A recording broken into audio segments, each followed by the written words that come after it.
Hey YouTube, it's Josh from JoJo Reviews, bringing you yet another exciting episode of JoJo Reviews. Today I'm bringing you a very special episode. This one's going to run a bit longer than most, and it's very heavy in spoilers, so consider yourself warned. I am going to be talking a lot of spoilers, uh, and just all around my thoughts on the great BBC network show, Doctor Who. Now, for years, I've had a lot of friends telling me, Josh, you need to watch the show Doctor Who. If there's anyone we know that can appreciate it, it's you. Um, so for years, I didn't watch it, and for I don't know why now. Kept hearing these great things. I knew I had a great cult following. Um, Also, I love British humor. I love the British culture in general. So finally, after a few times of seeing this trailer, what last year, closer to Thanksgiving, uh, advertised for uh, Doctor Who, the Day of the Doctor, the 50th anniversary, being that was going to be in theaters, I decided I was going to cough up the money to go see this 50th anniversary. And not knowing anything about it, I went in unprepared for what I was to witness. And I walked out immediately intrigued, wanting to know more, wanting to know what's going to happen next. My mind just so full of 1,000 different thoughts. And so I decided still not to watch it. And the new year came around and I began to watch it. I thought it was going to take me a lot longer to watch it. So, that being the history of me with the Doctor, I will now get down to the review. Doctor Who, this most recent reiteration of the Doctor Who is not a remake, it's a continuation of the series that began back in 1963 to 1982, I believe, somewhere around there. I know Whovians will kill me for this. I don't know exactly when. And it then stopped airing for many years. For I don't know what reason, funding, it could be anything. And then in 2005, it was brought back, and we had the Ninth Doctor, who is portrayed by Christopher Eccleston, which some of you may know from Gone 60 Seconds, or as Destro from the first horrendous G.I. Joe movie. Maybe a couple other movies. I'm not too really familiar with him. Um, Played the Ninth Doctor, and he only played it for series one, and his travel companion, uh, played by Billie Piper, played a young woman named Rose Tyler. Now, throughout this first season, yeah, he didn't really make reference to the classic episodes.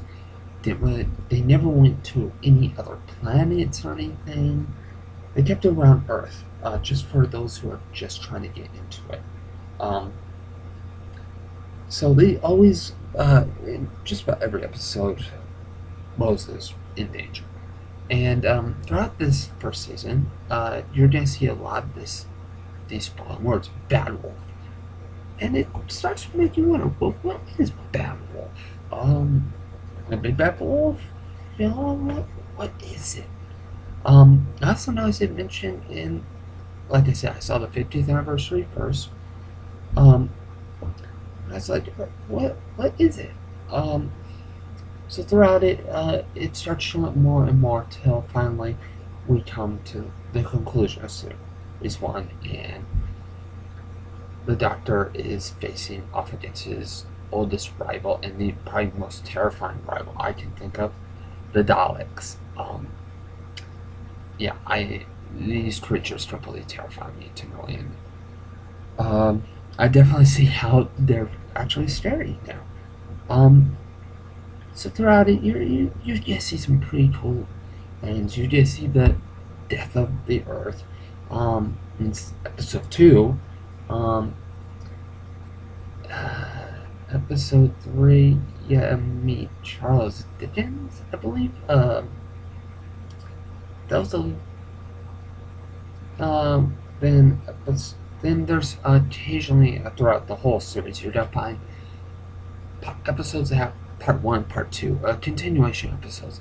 Um, that one dealt with aliens crash landing into London. Episode one being probably one of my favorite episodes, at least for season one. Um, and then the finale came on, and I was like, okay, I've kind of come to be attached to the Ninth Doctor. And his departure happens not really too emotionally. Um, Christopher Eccleston is then replaced by what is now my favorite Doctor, portrayed by the great actor David Tennant, who did play Barty Crouch Jr. in Harry Potter and the Goblet of Fire. He also played the late night host of some vampire hunting show in the Fright Night remake. Um, and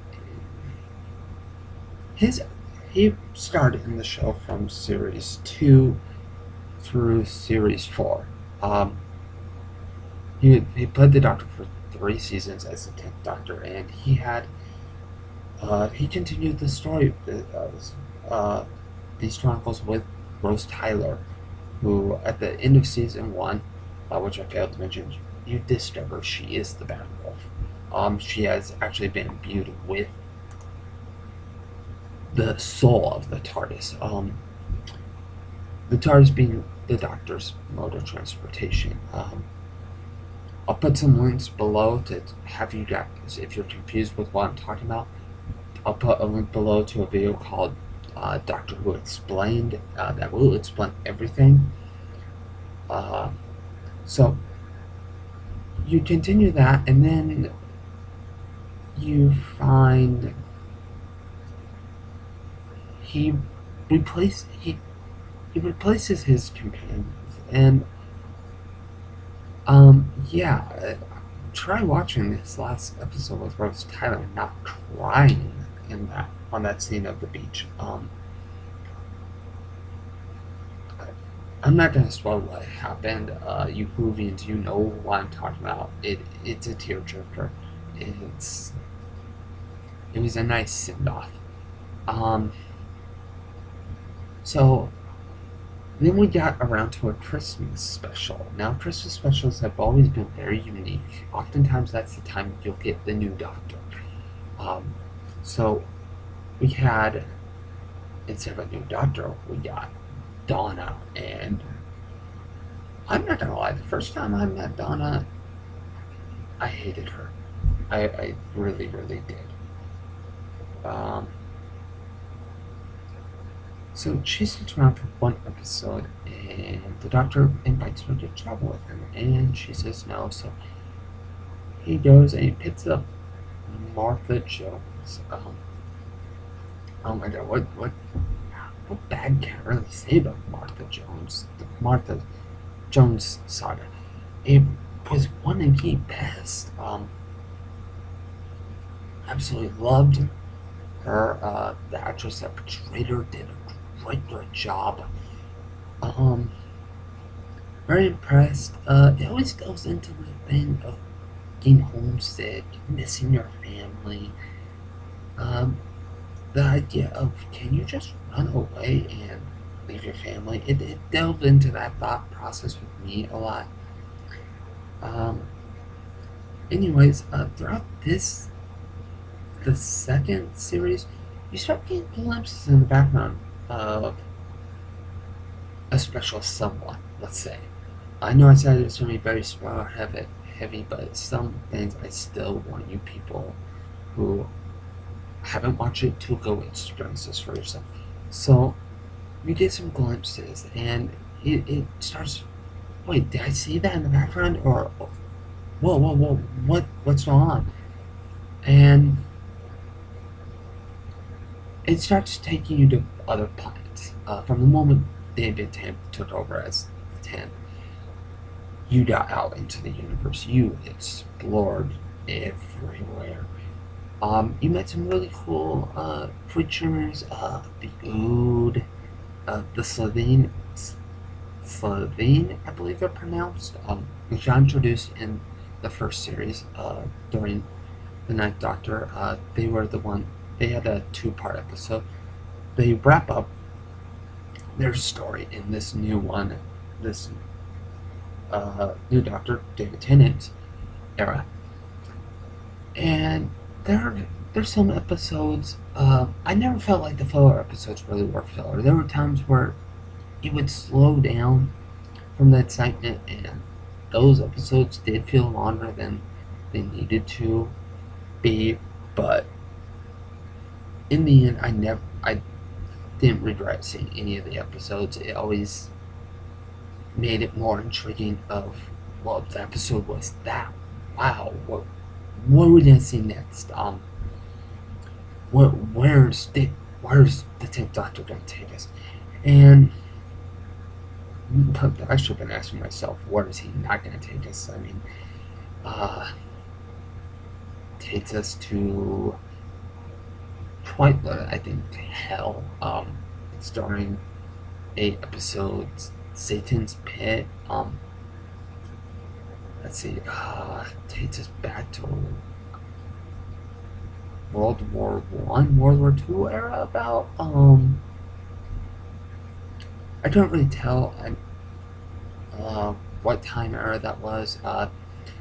And then came an episode that I really wasn't expecting. It is an episode titled "The Next Doctor," and if you looked at another video I've done, I am a huge fan of the Walking Dead series.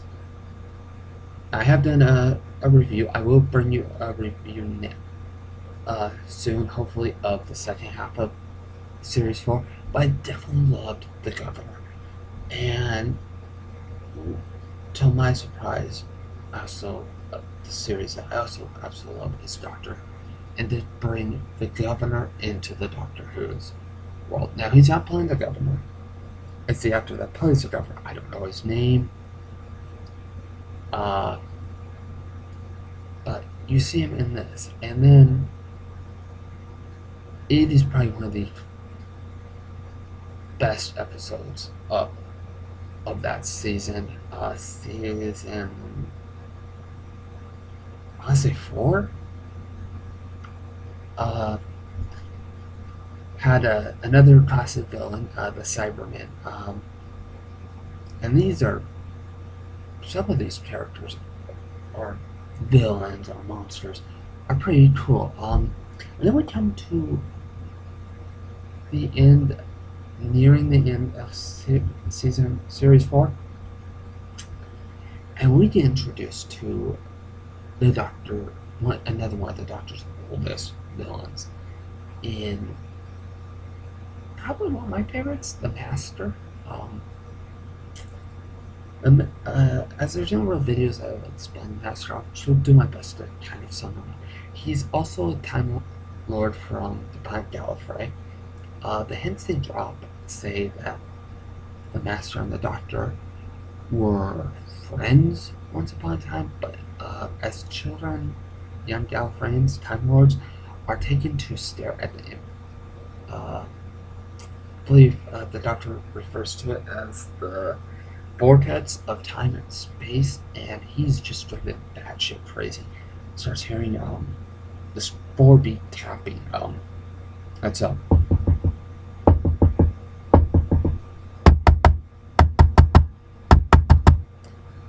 not sure if you can hear that, but it's 4 rapid taps, and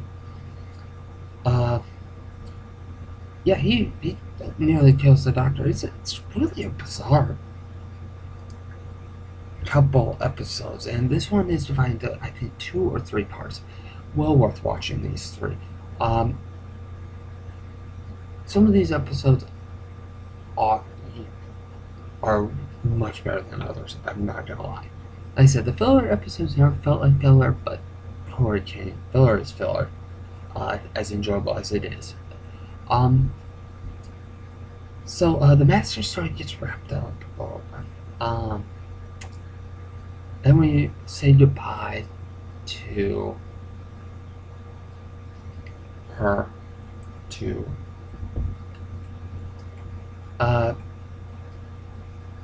Martha, and we get introduced to Donna again.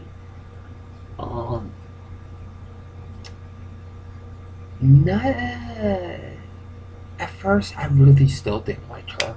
I acknowledge she's a great actress. Don't know her name. I'm sorry, Hoovians. I'm not gonna remember everyone's name in this series. And it's about her. If you count that Christmas episode, it's her 3rd episode. She quickly moved up the ranks in my favorite. Rose Tyler still always probably gonna be my #1 favorite travel companion, but she moved up there into the top 3, and she grows on you. She's kind of more so she's just as goofy as David, but somehow the voice of reason.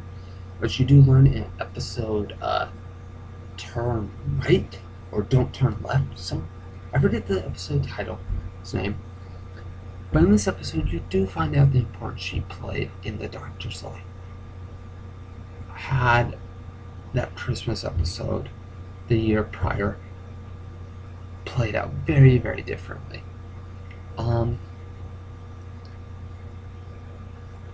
So we move through her adventures, and we get to see the home planet of Ood, which last we saw they were not the most cooperative of races, and you find out more about them, and you start feeling for these beings. I don't know how to describe them. Look like something straight out of Dandy. I forget what they're called. It's been so long. But if you're familiar with D&D and watch the show, you'll know instantly what I'm talking about. Now, when we finally say goodbye to Donna, we have... No, it's during the Donna... Sorry, something I messed up earlier.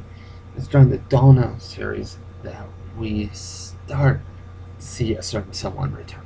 My apologies, I messed up. I'm not going to go back and edit. That would require me to probably reshoot this whole film, and no. I'm humble, I admit my mistake, and yeah. So then we start seeing a lot of returns, and you can almost wonder what's going through the Doctor's head of, oh crap. So yeah, we get some one time with certain people of his past, and due to the return of the Master, I believe it is. Not sure when they really returned. It's been a while since I've watched it all. Please do forgive me for if I get some of the facts wrong. However, all you need to know is the series is great. Anyways, the Doctor gets fatally wounded, and he has the ability to regenerate.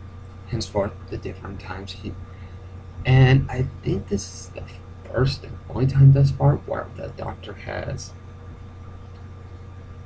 not changed actors. They were like 3 or 4 episodes away, so I felt a little weird that they chose to fatally wound him then.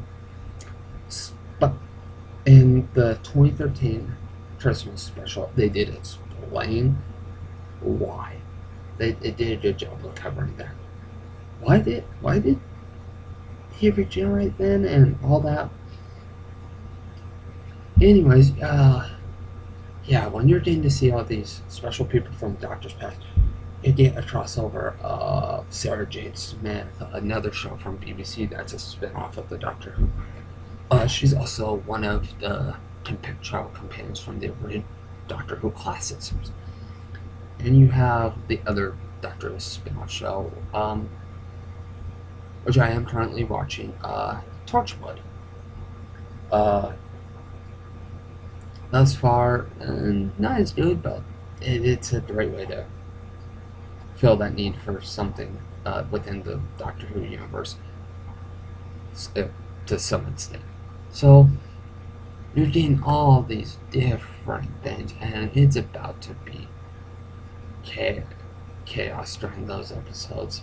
But then came Tennant's final moments, and just the sadness he has in his eyes, his final words, "I don't want to go."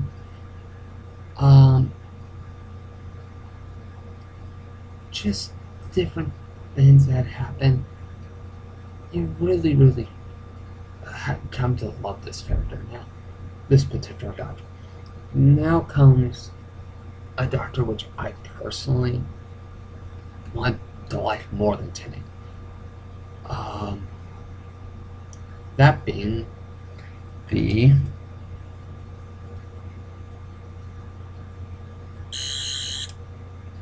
Eleventh Doctor. Yes, I have Deuce on Screwdriver, so soon. And they have both made a cameo appearance.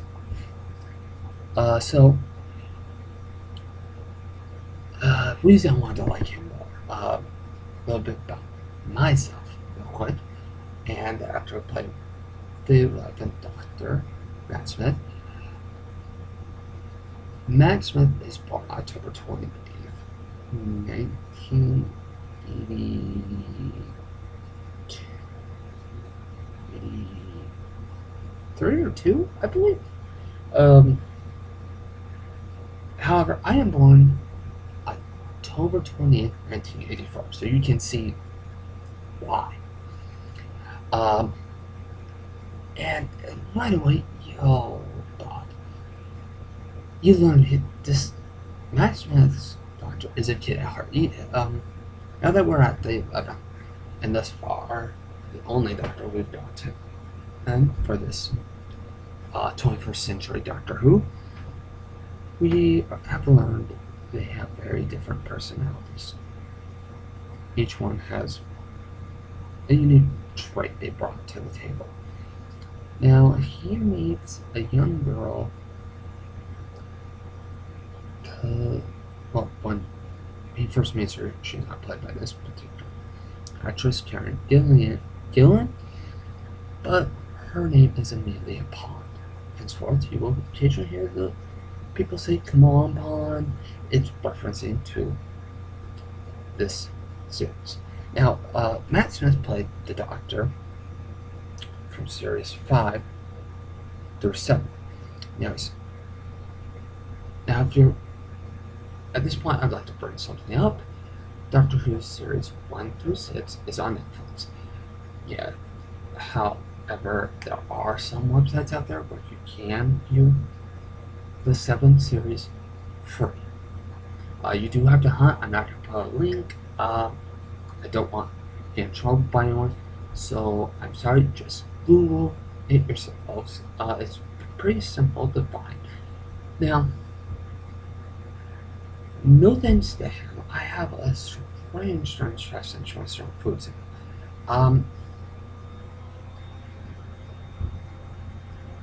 Anyways, in the first episode, he leaves her and comes back, and thinks it's only going to be 5 minutes. He's gone 12 years, then he's gone another 7 years. And we had the glorious return of the bow ties. And now anytime someone mentions, as you'll see if you watch the Doctor Who Explained, anytime anyone makes a comment on his bow tie, he replies with, "Bow ties are cool." He also has a strange fascination with hats, particularly a fez.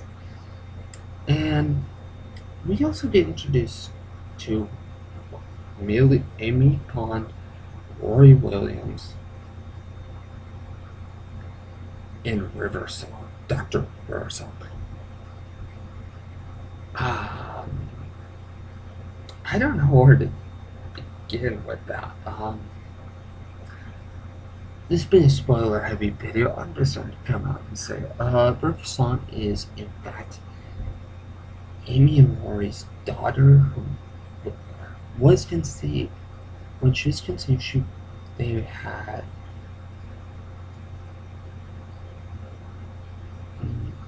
how to word it. They got busy on the TARDIS. They had some fun. Thus far, she has the ability to regenerate, and so some stuff happens, and you get introduced to probably the freakiest villains of Doctor Who, the Silence. The Dalek, the Silence Dalek thing that we see in the Time of the Doctor, the last episode, which I'll get to in a second. So it's about this point when Christmas specials are almost movie-like. Got the Snowman, which is very, very famous. You get a bunch of clips of it on YouTube of the Snowman. So if you're watching the series on Netflix and you're like, wait, I don't remember that. Well, that's why. Anyways, you find out Dr. Riversong is doing time in the most secure prison in the universe, the Storm Cage, for killing a man. Which brings one of the weirdest story arcs ever. Anyways, I'm not going to spoil that. That's just one of the couple things I don't want to spoil for anyone. Anyways, we're moving on. No, I don't want to spoil the events of the episode. If you're looking for just a couple episodes to fill in what between the two, there's an episode called The Angels Take Manhattan. And this episode brought me to tears just as bad as the nice send-off that I mentioned in season 2? Maybe? 2? Yeah.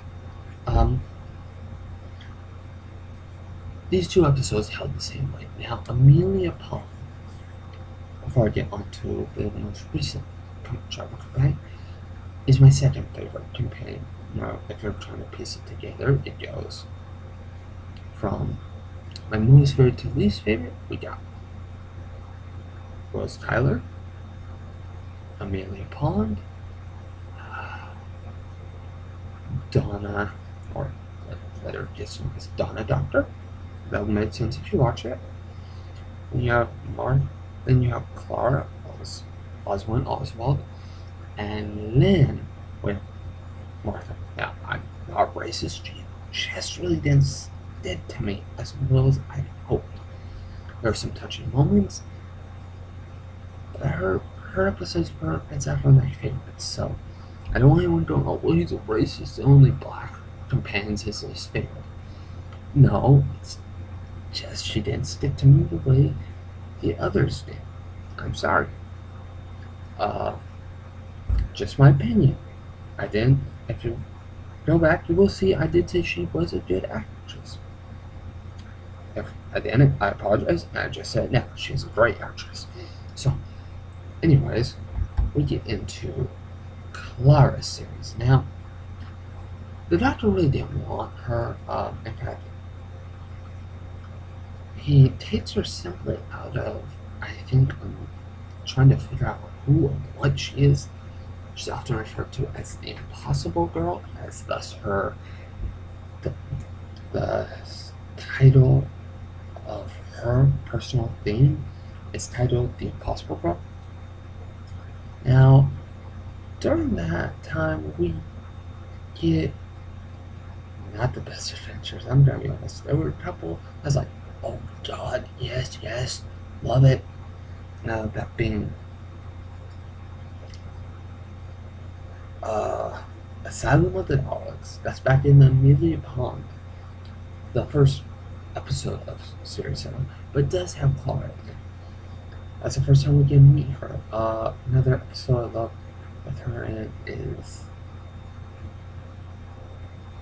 it's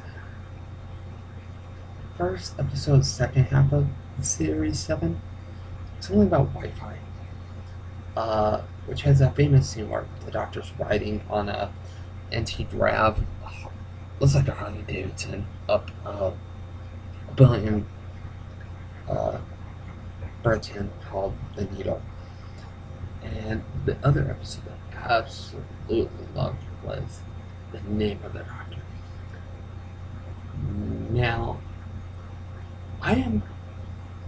now that I'm at this point in the review, I'm going to tell you to please be patient. Day of the Doctor goes into some of the darkest moments for the Doctor. He goes to where he died. On the plains of Trenzalore, the Doctor will die. And something happens to him where you find out how all this started. And this has to do with one of the more recent villains, a villain that you do give me in the Christmas special, Snowman. Now, Name of the Doctor, the very end of it, you can look it up. This is the reason to watch this episode. The biggest, holy crap moment you'll ever see. Amongst many other words you can say. You just see all forms of the Doctor. As well as what follows next, but it was a nice cliffhanger to hold us over till now that I have been kept up with myself to where I got introduced. Then comes in the first episode I ever saw, The Day of the Doctor, the 50th anniversary, which I will have a separate review for, so I don't really want to touch too much into it at the moment. It's the 50th anniversary. It was a great point to start at. It was just a great episode. Like I said, I'm gonna have a separate review for that. So please bear with me on this. That I haven't touched on that really here. I just feel having been my first episode, it does deserve its own review. Now we have The Time of the Doctor, Matt Smith's farewell. Thus far, the third episode I have tried out. I don't really think I'm going to try it anymore. Just some of the news I've heard before, what's coming next. Anyways, this is the last episode I will be talking about, as there are no more till this fall. Fall 2014 brings Series 8 back to BBC, and I can begin to watch the series again. And once that happens, I will bring you more regular reviews of the Doctor and his adventures. Now, it is another farewell episode. Kind of hard to explain. There's a question being asked, and it's the oldest question, and that question is Doctor Who. It's the name of there. Let me put it this way: there is no character in the show named Doctor Who. It's simply the Doctor. That is a question prominently asked throughout. We will learn that very quickly within the first episode, maybe second episode. You learn it really fast. Anyways, we then learn there can only be 13 doctors. 13 regenerations. And thus far there have been only 13. We had, and it goes into that a little bit. That yes, though, as Matt Smith calls him, Mr. Grumpy Pants wasn't known as the Doctor back then. He still was an incarnation of the Doctor. David Tennant used a regeneration to bring himself. He had some vanity issues at the time. Thus far, Matt is actually the 13th. Now, if we're not counting that brief time of John Hurt being the War Doctor and David Tennant's 2 regenerations, Matt is the 11th. That can get a little confusing. I do apologize for that. However, now we move on, and Carter answers that age-old question of Doctor Who. And these speeches, not too long, but I do not want to attempt to quote it. It's a great quote. And then she saves quite literally the town and saying Christmas. Yeah, Christmas special on town Christmas. She goes into the TARDIS to see the 11th Doctor with one of the most touching quotes, and personally one of my favorite quotes. You gotta keep everyone changes. Something to that scene. I'll put a link to. I might try and put a link to that scene in the description as well. Probably not. Just don't want to put too many links and spoil too much more than I already have. And we have the introduction to the 12th Doctor upon his removal of the bow tie, and is a great actor named Peter Capaldi. And we are left with a simple question. Do you know how to fly this thing?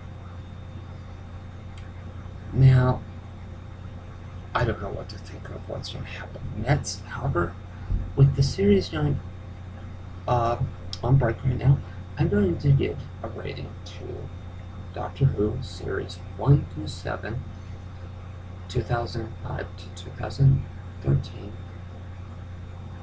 a boomtastic with an instant cult classic stamp of approval.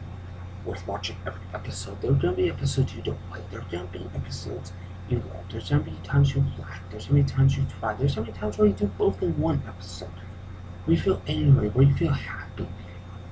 It gives you a very wide range of emotions. It's just food for thought. Things that you might not have thought about this way, or you may have thought about that way, but it might open a door for you to better think about that. So, yes, it is a great episode series. It's gonna be, I hope, continue to be a great series. We will see in the fall this year, fall 2014, when Peter Capaldi returns as the 12th Doctor. With that, I gotta say, please, comment below. Tell me who you miss most from the Doctor Who series so far. Me thus far, I really miss Billy Piper and David Tennant, and yeah, those two are the ones I really miss. I enjoyed them. They had great chemistry, and please comment below. As always, please hit that like and subscribe button. It means a lot to us over here at JoJo Reviews. As always, much love and peace out.